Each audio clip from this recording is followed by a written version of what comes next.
What is up, everybody, man? Thank you guys tuning in to another episode of One Big Fire. And today is definitely going to be some fire. We're talking going fast before we went live, and congratulating Chuck on his new toy. And let's get some miles on that bad boy. Let's unlock it all the way. Absolutely, yeah. So, Chuck, welcome to the podcast. We're going to jump into some cool topics. One of the topics that I'm most interested in hearing your perspective on is definitely what the lender agent relationship of the future is going to look like now that we're post settlement. We're going to dig into that. We're going to talk about mortgage rates going down, and we are also going to talk about. I almost called him a gentleman. I don't want to do that. A human being that was involved, Mr. Seitzer, involved in the big lawsuit that went down a few months ago, and they basically launched a flat fee brokerage. So innovative. Never heard of that before. Never seen that before. Never heard of it ever. It'll probably work this time. So it'll be interesting. We're going to talk about that. But hey, welcome to the podcast, Chuck. You and I go back a long ways. When I had my team. You and your guys, Brad, Michael, were our preferred lenders. You still are my preferred lender. I actually have a pre-approval going through with your lovely wife right now for a home in Florida that I'm looking by.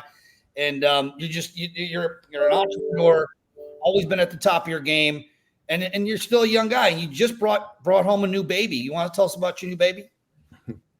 My actual baby. I'm having babies too. Oh, you got human babies, and those are beautiful babies. Don't get me wrong. You and your wife, good-looking people, but you brought home a red baby. Brought home a red baby. Yeah, I finally it came after a couple of years, but a 296 GTS. It's exciting. I've barely gotten to drive it. I've been traveling a lot. I'm in Columbus right now, and it got delayed, and it finally came. So. You worked your ass off for it, brother. So congratulations. That's awesome. Thank you. Good. So what do you say, John? What do you want to dig in? I think before we dive into the first topic, one thing, speaking of going fast and, just our internal conversations over the weekend and heading into, less than, what are we coming up on? Almost 2 weeks away from agent to CEO. And obviously, piggybacking Rock and Rescue. And, I've pumped the brakes a little bit on events as far as just kind of expectations, just in the know for a lot of people that are doing events and what they say and what the actual turnout is.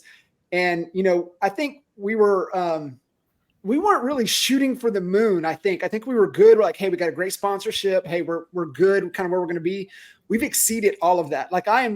I was just blown away at the amount of caliber of agents that have committed to coming to the land in a couple of weeks to obviously support a great cause with Rock and Rescue, but also, making the investment to, sit in the room with us for a couple of days with agent to CEO. I'm like, when I say I haven't been this excited for an event in a long time, I have not been excited for an event like this in a long time. So it's just really refreshing to see, the turnout and what I think, for you guys, I'm sure you have some takes on it, some perspective on it. But for me, it's just showing what people are hungry for.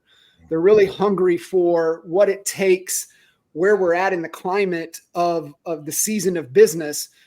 They understand that the days of being reactive and being an agent or being a solopreneur is not going to get them to where they want to go. And they've got to just make the commitment of going from being just an agent to really truly being the CEO of their business, but also the CEO of their life. And I'm really excited for the lineup that we have. We have Kendall, your buddy Mike. We've got Lion, Leo the Lion coming in, plus the four of us in the room. And I'm really, really pumped. And I know, literally, Al, we were talking before we went live. We only got maybe just a few tickets left, and it's sold out. And it's not like we're good. We're damn good marketers, but we ain't throwing this scarcity out. It is literally sold out, which is just wild. I would not have thought we would have got to this point this far. Yeah, we may have a little rabbit up our sleeve here for, if it does get sold out. I'm guessing, like, look, I forget how I was talking to you this morning, and I was like, well, we're 2 weeks before the event, and usually this is right when I start to pucker up a little bit. I'm getting really nervous. I'm like, shit, I gotta sell these tickets. And 2 years ago when we threw this event, right now we had like 20 tickets sold. That was it, and I was like. I was a basket of nerves. I am sleeping like a kitten, right? So we may have a rabbit up our sleeve. If you can't make it to Cleveland, pay attention, because we might be launching a live stream. Not saying we will. There's a possibility. We're kind of working on that.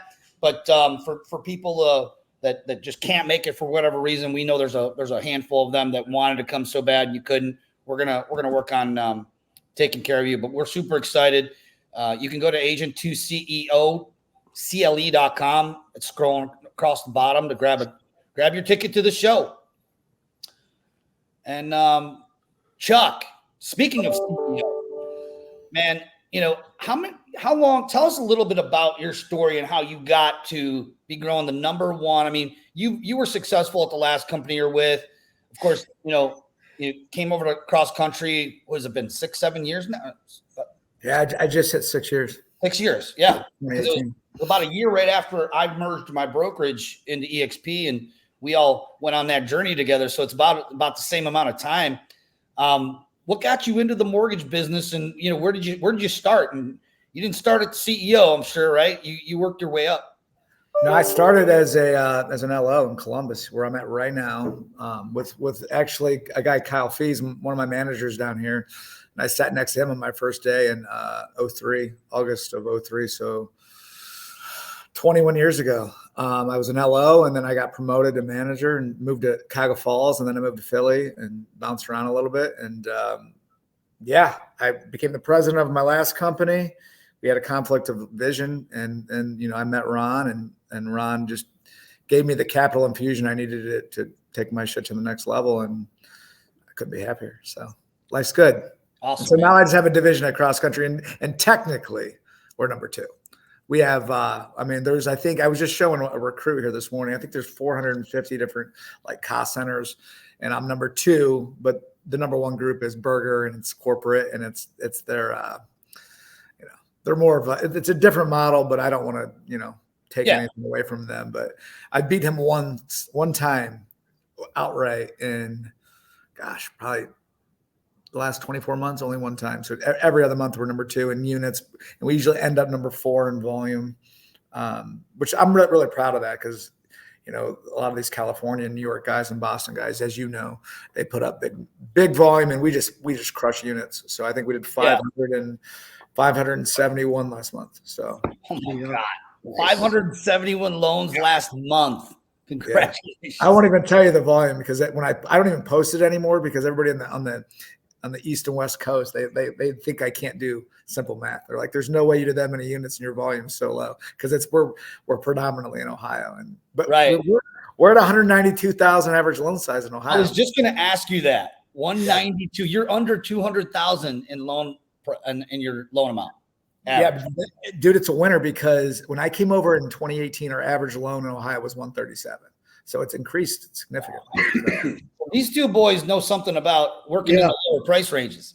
Yeah. You're speaking to 2 Oklahoma boys. So we know all about that low price point. And, when we still had the brokerage in Lawton, I think our average sales price during that run never crept over 120, 125 is, I think that's kind of about our average sales price during that run. And so we understand, all about the units. Yeah. That's great though. Congrats, Chuck. Yeah. Super excited that you're a partner with obviously you've been a dedicated partner to Rock and Rescue. This year we got Gary LaVox. Chuck always steps up big with his donations, and I'm super grateful for you for that, man. Let's dig into a little bit about what that topic. I've been hearing that we could look forward to a couple little rate cuts here slowly throughout the next 9 to 12 months. What can you tell us and the audience a little bit about what to expect? You think? That's a Loaded question, right? I didn't expect that. I get that one a lot, and I've been wrong way more than I've been right. I think we're going to get one, maybe two, but I've been wrong more than I've been right. I can tell you we're ready, and it's an interesting like power number type situation because you got all these people like sitting in the twos, right? And where I feel when I talk to customers, and I still am very involved with on the customer level, I think what we need to do is we need to be able to get rates in the fours to get people to give up their twos, right? So we're in the fives right now. I think even with 1 point, if you could buy it down and get a rate in the fours, I think that's mentally going to help people leave their rate with 2 and 3. They're going to sell their house because they can justify that mentally. I don't know if 5 is going to do it, not to the level where I think the industry needs it. But I think we're going to get there. And I also thought we were going to get there in March of last year. And I was wrong. And, Barry Habib, he usually always gets it right. And he was wrong. And I think we'll get 2 cuts. And I think that's exactly what we need. Anything more than that would probably do more harm than good, in my opinion. But yeah, that's Chuck. You said something I want to highlight because I easily skate over it, but I think it's important for a lot of folks listening in. You said how connected you are to the customer, right? And being head of company, being CEO, and sometimes letting go of that, right? Getting down to where the fire really is, and with the customer. How important is that for you to stay grounded, stay connected to really what's going on in the trenches and what's going on with the customer? It's critical, and it's so funny because I'm here and I do a lot of recruiting, so I'm recruiting a bunch of people this morning, and I have a very unique advantage because my wife is the #1 female LO for 4 years in a row in Ohio, so she cranks out. I think she did 40 units last month for $9 million. And so that's as you can imagine, we have a 3-year-old and a 4-year-old, and I have a 16-year-old as well. So, but she's working 24/7. So no matter where we're at, we were at her family's lake house this weekend, and she's just on the phone. And so I get that perspective as well as watching her interact and talk to other customers. And I'm sitting in the car with her, or we're at house, or I'm watching the kids, and we're playing a tag team.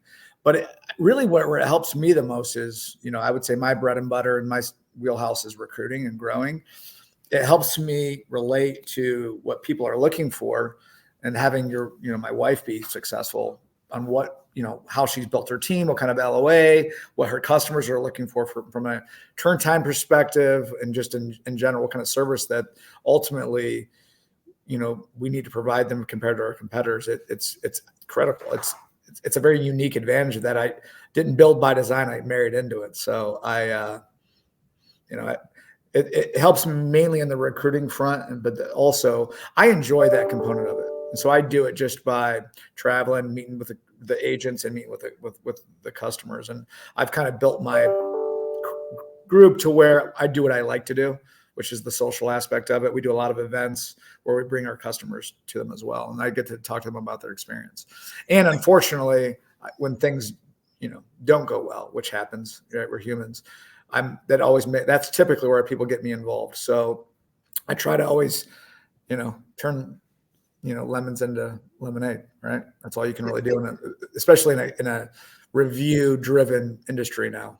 So Chuck, on kind of, to Al's, first question, first topic here that we're kind of unpacking a little bit. Obviously you don't have the crystal ball. However, you do have 21 years riding in this, and, I'm, October would be 20 years with Cuz, and I know he's been, 20 plus, Al as well. And so, we've got to ride through some interesting times. And so kind of being able to pull back on kind of your experience over the 21 years, like, how would you convey to, agents or LOs or anybody kind of on the mortgage or real estate side of things that maybe have only been in the game since 1920, which kind of the unicorn years, if you will, being able to ride through, of how to, kind of manage their mental state, their relationships, the day-to-day heading into the future? I always tell everybody the harder it is, the better, right? Like I want it to be, I don't even know that I'm ready for rates to drop yet because I like less competition. That's one thing I love about Ohio, probably similar to Oklahoma. You don't have mortgage companies lining up to work in Ohio because the loans are smaller. So I always try to take the tough situations and ride them out and find out a way to have it make you better. And so a big mission from our owner, Ron, is we like it when it's hard, because it's just, we're eliminating competition. We're buying up competition. That way, when the time is good, we have less competition, and we have, it's easier to take market share. And that's my message to everybody every day. Like, yeah, do we want rates to drop? Yeah. There's going to be some good from it. We're going to get a little refinance boom on the lending side, obviously. And I depending on how much they drop, we don't really know the impact on the purchase side. But if we can go another 6 months, another 8 months, there'll be that much less competition, because companies they can't survive in this environment. So, and we're well positioned, because we've made very conservative decisions preparing for the worst. So, yeah, I don't know. I don't want to be an ass, right? But and I don't want people to go out of business. I'll certainly recruit them and give them a home, but I like less competition. I like dominating. So that's a little honey badger attitude right there. Love it. Yeah. Yeah. Curious what your thoughts are, or what you're seeing, I should say, with regard to, obviously right now with the new post-settlement procedures that agents have to follow, we're seeing more offers of seller concessions. Seller concessions are not new. They were super popular when there was a big buyer market in 08, 09, 2010. A lot of lenders, a lot of loans, I should say, could be underwritten with a 6% seller contribution toward closing costs. So that's not new, but it kind of has gone, I don't want to say gone away. I want to hear your perspective. I mean, 500 loans last month, you're seeing a perspective I've never seen. Are you seeing this start to creep back in now, where you're seeing more seller concessions on a higher volume amount, meaning maybe before that people were asking for 2% in seller concessions and now it's higher? Have you seen anything like that, since August with these, now they're enforcing all the new laws? Yeah, it's I have really good perspective on that, because I'll talk a little bit about Youngstown, Warren, which it's never went away. Every single, we do about 30 transactions there. I think their average transaction size is still about $1.30, but it's high margin, and every single deal has 6%. Every single deal. It's never went away, and it's unique to that market. Akron is 50-50. It's never really went away, same as Cleveland. But if you get it down into Raleigh, Charlotte, it's taboo. So I'm starting to see an uptick in Ohio. North Carolina, it's still not making a comeback yet, which is interesting to me. To me, I don't really notice any difference outside of just all the same shit that the media is constantly pumping into people's minds. To me, it's business as usual, and the better people are just going to take this and they're going to grow with it and navigate it better and work in collaboration. Some people are going to be greedy, and some people are going to piss off everybody and not handle the relationship component on the real estate side, right? They're going to be assholes about it. Some people can do that, and maybe they're on the 17th hole and they don't give a shit about long-lasting relationships. Other people I notice are working with, whether it's regardless of what brokerage they're at, they're working with people to figure it out. And to me, that's how I do business. Over the long haul, you want to have those relationships and not piss everybody off. But I think you're going to see the top people continue to thrive and grow in this market. And really, for me, I'm noticing zero difference. And maybe I'm crazy, but I don't notice a single difference on my end from a month ago. So outside of funny Facebook meme posts and shit like that. So is that too, Chuck? Is that because of where you direct your attention and you don't get caught up in any false narratives or anything else that is being pushed? Like, where do you keep your attention and your focus? Obviously, you said a massive one was staying plugged into the customer. I think that's such a key takeaway for everybody on this call. When you stay in tune to the customer, you really know what's going on, and you don't get caught up in a lot of the bullshit that's out there. I think we did there was so much panic at first, right? And we were working on creating products to be able to finance everything in. And, everybody's focused on that. And then you got all the agencies making decisions and slowly evolving out products to be able to finance, commissions in. And then obviously you have being able to do the seller's concessions. And again, a lot of my groups have never stopped doing that. I think we did so much preparation because of the panic to come out and be first to market with certain products that we were just so prepared for it. And then when it happened, nothing really changed because it really doesn't affect us. This is more on the real estate side, right? Like on the lending side, we're just dealing with referrals, and it's, maybe we might shift up our marketing strategy to target more listings and listing agents because they're going to have a little bit more power. But we really don't notice any difference on our end. And a lot of my best friends who are brokers and owners and top agents, they're top. So I think they're navigating this very differently than the average person or below average person. And again, you got to remember, I don't know what it's the official number, but I'm pretty sure year over year, the real estate agents are down 40 or 50%. So a lot of the people that can't cut it or can't navigate tough situations are already out of the industry. And so you have that new bottom 20%. And I think the top people are navigating it like champions, like they have whether it's TRID or any kind of challenge. We've had so many more on the lending side. I'm in knock on wood, I'm like very, very surprised on how much of a difference I have not noticed. Yeah, I love that. Because I would love for you to, I know this is another one of the topics, and Al, we want to kind of segue into it a little bit of the agent and lender type of relationship. But Jay, I would love for you to, kind of share, because I know we have a strong kind of opinion of how, it's a winning relationship, but I would love for you to kind of, share your perspective, your take, and, the relationship of lender and agent, really moving into the future. And then obviously being able to get Chuck's side of the fence would be, just as valuable. Yeah, man. I mean, we've always had, great relationships with lenders, and there's always kind of a mindset of some people have like multiple lenders that they recommend. I liked having one person that I went to bat and had the best products and that could provide the best client experience. And really, you want to strengthen that relationship so much so that they would do anything for you and your business, because, it's a win-win. Everybody wins. The consumer wins, you win, your lender wins.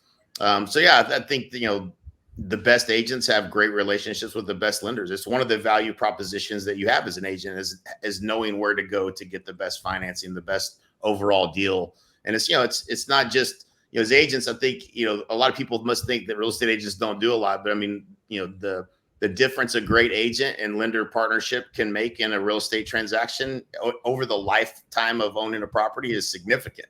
And so, I feel like the best agents already get that. They have those relationships and they help to provide the best advice to their clients, and create that lifelong relationship where people are coming back to you. I mean, I'm curious to, what's the formula for interest rate and refinance? So like, the last, 18 months, maybe, rates were considerably higher. If they start to drop down, is it 1%? Is that the general rule of thumb? Or do you take the closing cost, divide that by, whatever the monthly savings are and determine if it's refinance or not?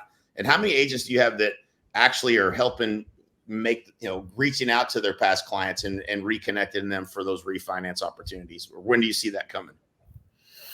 That's a great. I mean, that's my top LOs. That's why they're the top. They have that kind of strength, that kind of partnership with their agents, where their agents help them get refinance business, which really, has no benefit to the agent in that moment, other than continuing to provide a service for their client, who should be their client forever, right? I don't do magic formulas because every consumer is different. I mean, I used to have a call center back in the day. I used to refinance people before Christmas just so they could skip December's payment so they could give their family at Christmas. Right. And it was a terrible financial decision, like on paper, but everybody's situation was unique. They needed to do that because they wanted to provide that for their family. And there's like shortening the terms. So not only are I'm a big proponent of never take people out to a 30 unless they have a monthly budget situation, to where not only can we lower your rate, maybe it's only 0.5%, but if you take them from a 30 year to a 25 or to a 20, you're going to save them, depending on the loan amount, hundreds of thousands of dollars just by shortening the term and a bigger chunk of the payment going towards so to me, every single person is always eligible. There's always a way, but that's that call center nature in me, always trying to capture that business, trying to find a way to to grow my business and build that relationship with the customer. But industry-wide rule of thumb is probably 1%. And I would say it's longer than 18 months. I would say over the last 24 months, I know I have 17,000 purchase transactions I've done in the last couple of years that are eligible to refinance. Wow. We're this close. And so I'm trying to figure out, okay, so I'm in Columbus now. I got 2 guys here. One guy used to run a big call center, and I have this unique situation of all of my LOs want to refinance that transaction because it's all relationship based. They did the purchase, but they're too busy to take the time to actually be efficient with it. They don't think that, but I know that, right? But we're competing against the better.coms and the Rockets, where their technology, and they have all these, people in a call center where they're going to call that customer and offer them a really good deal. We have an advantage because we have a relationship, but if we're not calling them first, then now we're in the disadvantage. So I rolled out a couple of years ago that you get to, if you do a purchase with me, I'll refinance it with no lender fees, which I think is going to pay huge dividends now because again, I would like to capture, and maybe I'm being a little bit too optimistic, but I think we can capture 70% of all the purchases we've done. And that's a big, big initiative. But the one thing I tell everybody, especially my realtor partners, is during the last boom, during 2020 and 2021, I always prioritize purchase because it's relationship based, it's time sensitive, it's a contract, and it's very easy to chase that low hanging fruit. So we'll do the refinances and we'll make a lot of money from it, but I'm going to put a 45 to 60 day expectation turn time on it. And setting that expectation with commission employees is important. But my purchases will still be 15 days. I'm going to put all my top resources on the purchases. I'm going to continue to cater to my realtor referral partners, because without you guys referring me business, I have zero value, right? I mean, these refinances, you have no control over. You can't control when rates drop. You can control how you work them when you're in that position. But for the most part, with the amount of business that I do, everything I do is to service the person referring the business and to give the customer the best experience. That way they go back to everybody and we get a good review, and then they tell their friends, and it's just normal referral-based business. But I'm sure you probably over the years have discovered, I've seen, these big refi booms, and people kind of shift their whole strategy to kind of focusing on that, lose some of the relationship value they have in agents during that time period. Maybe they make a little money during that time period, but then when that dries up, then they're scrambling to try to go back to, what was working for them before. It's exactly like really what your message is. I think I was talking to Al Friday, and I'm super excited, by the way, about agent to CEO, because I'm going to try to get as many of my people to go, because I think that the message that you're sending in the speaker lineup, like I'm rearranging my travel to make sure I'd like to be there to listen to it. But it's either you can think like, I forget the word you said at the beginning, but you can think about making $300,000, $400,000, $500,000 a year, maybe for 1 year, maybe 2 years, depending on how long that boom lasts. But a millionaire's thinking about, how am I going to make this sustainable over a long period of time? And that's just exactly the message. Like you don't chase that low hanging fruit, because you'll fall into that trap and you'll be jumping ships. Before you know it, you'll be at five companies within 3 years trying to find this magical company that doesn't exist, right? Like in our world, it's really who you are as a person and how hard you work. Obviously, you have to have the platform and the products to do what you want to do, but you got to think big picture and long term. And I think your message is I have so many of my employees. I think I had 5 people make 7 figures last year. Wow. And I would like to get that number significantly up, but I have so many that are making that 300 to 500 that need this message, that need to hear from somebody other than me to get to that mindset of what they need to do to make 7 figures. And I think it's brilliant. So I think too, Chuck, to your point, what you just said right there, and you see a lot of people that are bouncing, right? And it's kind of, recruiting season, kind of seasonality with agents, starting to make bounces and things right now. They closed out all of their stuff coming out of the summer. They don't have any business in the pipeline, and it's on them. But, I think it's that ownership mentality has to switch. But to what you're talking about, it's survival and status. And I think to your point, the millionaires are thinking about beyond status and into freedom and into, legacy, which is just bigger thinking. Right. And, really that's really what the whole agent to CEO concept is really around, is just change the way you think and get out of the survival, get out of the status, and get into, what you're doing, to unlock freedom and then ultimately have a greater impact. Absolutely. Love it. So I got a question for you, Chuck. Are you teaching your LOs? Because you obviously have a phenomenal mindset, and you're helping people to see. I see what you're helping people to see is the lifetime value of a customer, a real estate agent for your LOs, right? Like the lifetime value of that one person that can bring you deals consistently is obviously a huge. It's a much different number than just thinking about just the consumer. Are you teaching your LOs, that relationship building and understanding of the lifetime value of that relationship? It's obvious that they want to get deals from realtors, but how are you coaching them differently? Because it sounds to me like y'all's production per LO is significantly better, at least for the top tier people you have for sure, than what I see a lot of lenders doing. Yeah, I mean, so the way I describe it to people, and I think you'll probably appreciate this analogy, is, a realtor partnership is like buying a stock that pays a dividend, right? It's going to continue to pay dividends every single month. So when you do, if you refer me a deal, right, and I bust my butt and I work 24/7 for you, and I roll out the red carpet for your client, and I partnered with you and the title company provide this unbelievable experience, you're going to want to refer me business, right? And then you get a guy like me backing the LO, going to you, supporting you, buying leads with you, helping you grow your business.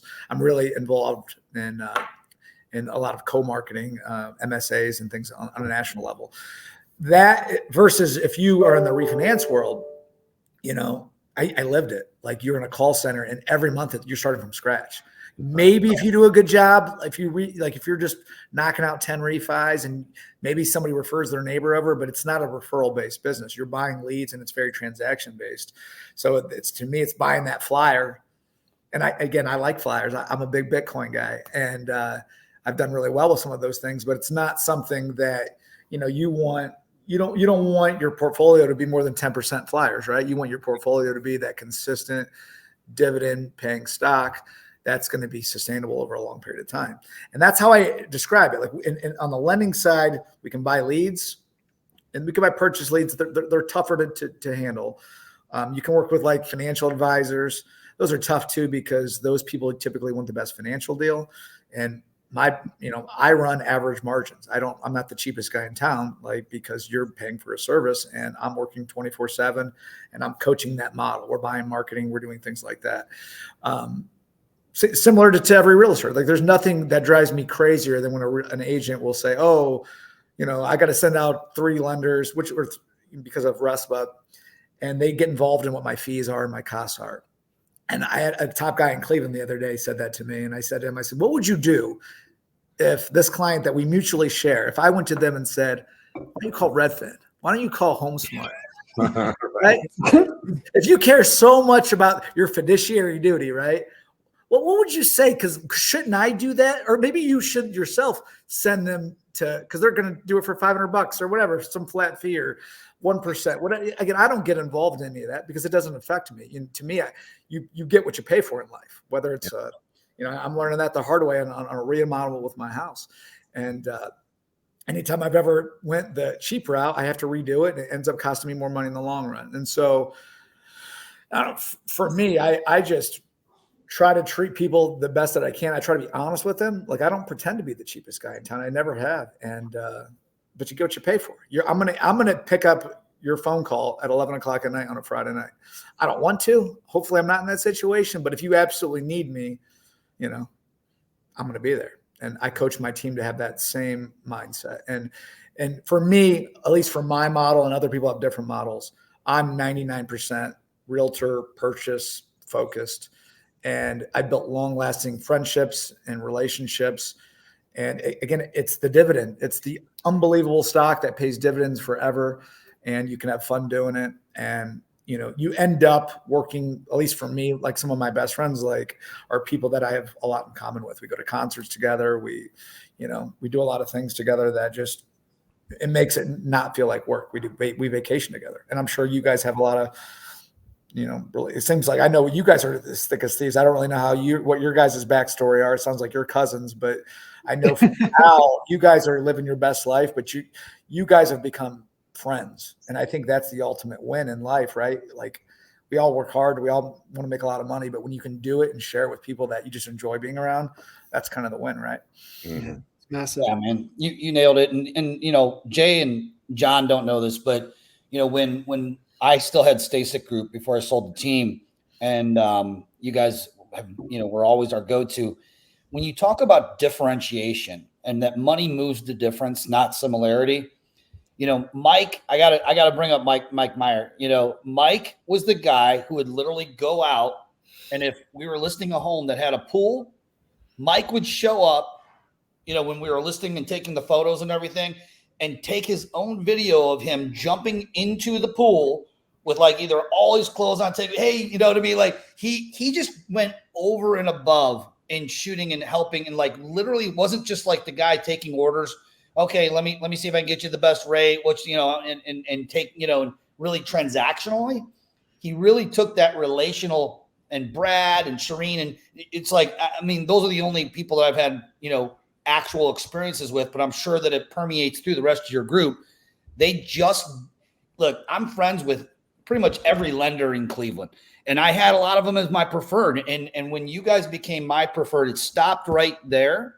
And I believe that it's because of how you approached relationships. No one's done it like you guys. So congrats, hats off. I wish everyone else would operate that same way. I think we'd have a better industry overall, really, but you guys have certainly knocked the cover off the ball. So congrats. Thanks, man. I got to convince, like, again, we all have our top people, our middle of the road people, and our bottom people. And I got a lot of work to do to continue to raise that bar, because a lot of my people, they don't get it. And yeah, that's just what it is. So we got a work cut out. Well, we're going to work on getting you some more partners down there in Columbus. I got a few hungry young people down there that are ready to make some money. So we're doing some special stuff here. Yeah, we're doing some special stuff here. That's awesome, man. Let's shift over to this news of Sitzer. So pretty incredible. I know that you were mentioning, Chuck, that the flat fee, I'll do it for less, lenders exist in your world. And frankly, they've been around since before I probably had my license. I'm guessing 26 years or whatever, right? In fact, I started as Century 21, traditional, franchise type of brokerage, and then helped start a flat fee brokerage called Ohio State Realty that we grew before I started my my Remax team. So I've been in that world. I know what it's like. It is very transactional, but it's not new. What's funny is this guy, they win the lawsuit, disrupts the entire real estate industry, and he turns around and launches, and he like New York based, trying to raise money to launch this flat fee buy side brokerage. I guess one of the things you could do is you pay $49 per showing, or you could bundle and you get for $1,700 or $1,800, you get 5 showings and they'll write 1 contract for you. I mean, just the thought of that initially just sounds like the dumbest thing that anybody could really ever wake up and say this is a good idea, but he did. I'm actually excited about it because I can't wait to see all the VC money he flushes down the toilet. Maybe all of his friends that are like, yeah, here's $100,000, go run with it. That's exactly what's going to happen. Jay, I'd love your 2 cents on this one. Because man. I think sometimes people have biases, right? Like he won this lawsuit and he's probably convinced himself that real estate agents are not the conduit to the transaction, or not important. It's just not how real estate's done. Buyers don't know which house they're going to buy. That's why they need a real estate agent. So, it's comical to me. You can go back to, we used to do, before our events, I would study CB Insights and all the VC money that was going into, all these companies, and it was billions and billions of dollars. Like the most expensive brokerage ever was Compass. They bought real estate agents, and that was kind of their strategy. And then there was Redfin, that again, probably the most expensive, trying to get consumer. They have great technology, but people don't want to deal with, an average agent that's not an expert when it comes to the deal. So, there's a subset of the market that will always want the cheapest. That's never going to, there's always going to be someone that wants the cheapest. But it's just a piece of the market. So he's going after a piece of the market that represents a small percentage of the overall marketplace. I mean, Zillow's tried to do it. You've got all these companies. Zillow's got more eyeballs than anybody. They couldn't figure out how to control the real estate transaction without the real estate agent. So to me, it's he's flushing some of this money down the drain. Hopefully, more of his than the venture capital money. But it's a small subset of the market. It always will be. It's always been there. It always will be. It's just a race to the bottom. If that's what he wants to try to do, good for him. Good luck with that. It's going to be hard to make a profit. Well, and think about the type Chuck, you were bringing up recruiting. That word rings very. It brightens our day up when we hear that, because that's what we do. And when you think about the talent, you don't want to recruit the bottom of the barrel talent. At least I don't know anyone who would want to do that. We certainly do not want to do that. We want the next emerging leaders. We want big thinkers. We want people that want to play like a pro, not like an amateur. And who do you think is going to be attracted to this new flat fee model? I mean, you mentioned Redfin. I don't know if you guys heard about this, but we're actually just brought an agent over from Redfin because they announced they are no longer paying salaries to their agents. They're going to be going on to a commission-based model as of, I think, January of next year, or it might be February of next year. But they're going to be expected to do all the same tasks, which is crazy, which is why this agent, is yeah, guys, I'm coming to EXP. I can't stay here. Like once you take that, it's been great, but I'm getting a paycheck, a W-2 paycheck. It's there every single 2 weeks. I'm getting paid. Now I'm going to be on this commission base. I might as well go work for one of the best companies, which is he came to us. So I just think that no agent worth their salt is going to want to do that. Would love your take on it, Chuck. I mean, you guys compete with some discount types of brokerages, and what do you see when possibly like a client that you guys ended up having to work with, they previously were in one of those shops. Maybe they didn't get the job done. Maybe they ended up losing out on the house because they couldn't get the loan closed on time or at all, and they end up in your camp. What have you seen from a perspective of, here's the cheapest and here's the Shackelford group with cross country as it relates to flat fees? You get your better.com, or you got, some kid with an ankle bracelet on in a call center somewhere doing the loan for $20. So the pricing super lean, and, nobody can ever qualify for, you can't hit a button and get a mortgage, right? Like you've seen that kind of go away. Like I have good credit and I make good money and I got nice things, but I'm a son of a bitch to get approved for a mortgage. Like I'm going to need a really good LO to get me approved. Like there's no way a place like that could do it. I would say, and I wish I had facts, but if I had to guess, I would say 1 out of 20 could do a cookie cutter type mortgage, where one out of 20 people could have a W-2 job, a really low DTI, no blemishes on their credit ever. And 1 out of 20 is probably even low.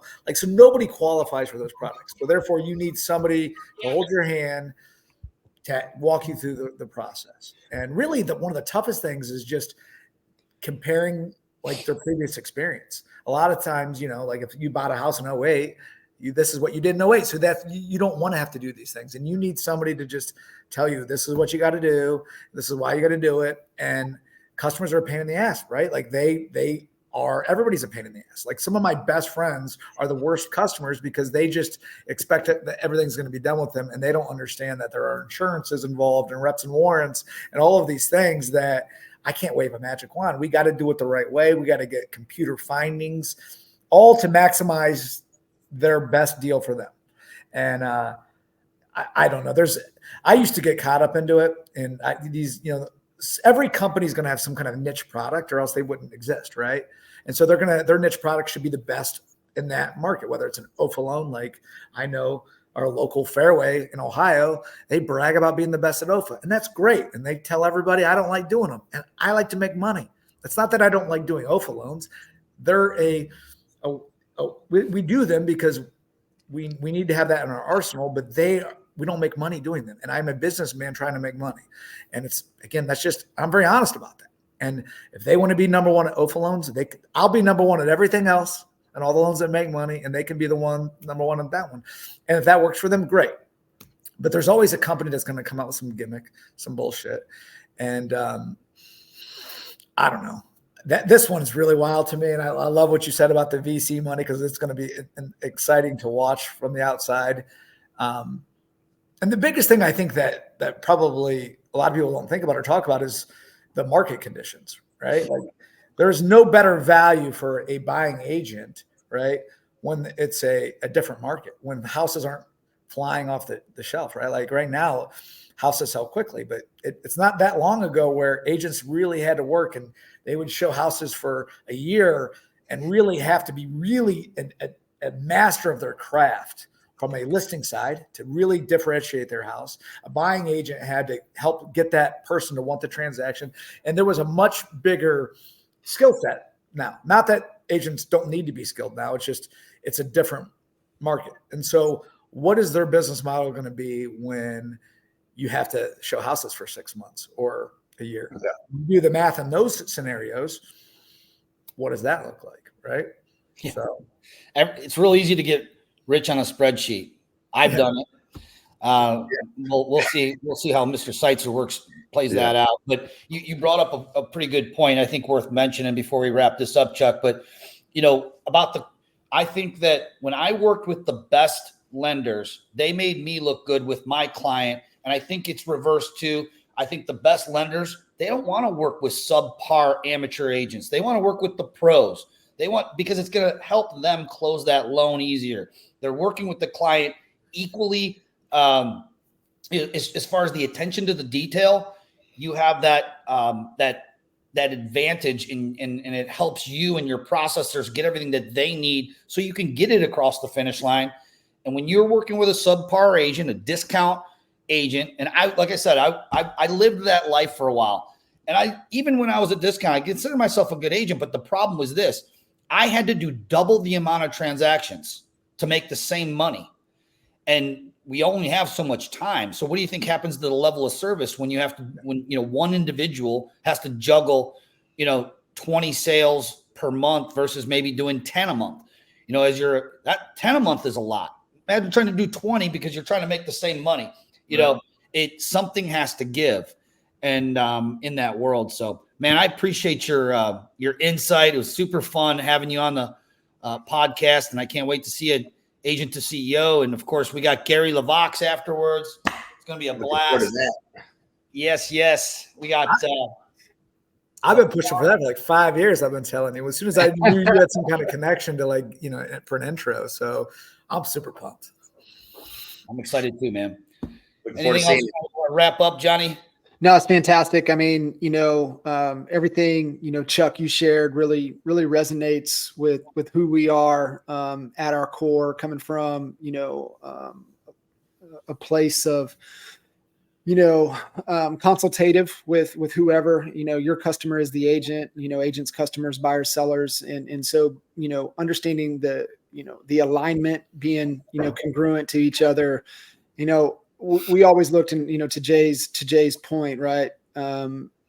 We would go with the lender that aligned with our vision, the mission we were on, and a core value fit, and really wanted to deliver the experience and focus on that lifetime value. And, we left money on the table to just have the right person. And I think that's an important message for agents, instead of chasing support for vendors, not just lenders, but all vendors. And it's like, you got to match the experience or there's no lifetime value. And that's really important in putting the right team together to execute on this into the future.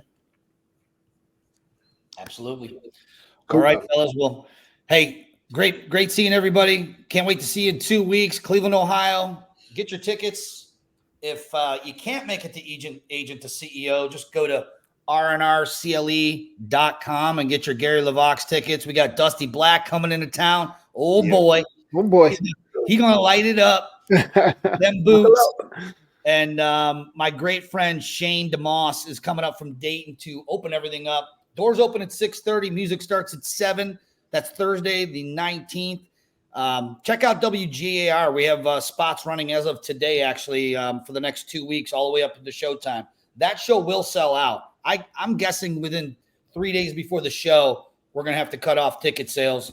I think the fire chief says 1,000. They have to cut it off at 1,000. We may squeeze in 1,100. Can't wait to see y'all there. Thanks, everybody. Cool. Appreciate you guys. See you. Thanks for having me. Yes. Appreciate it, Chuck.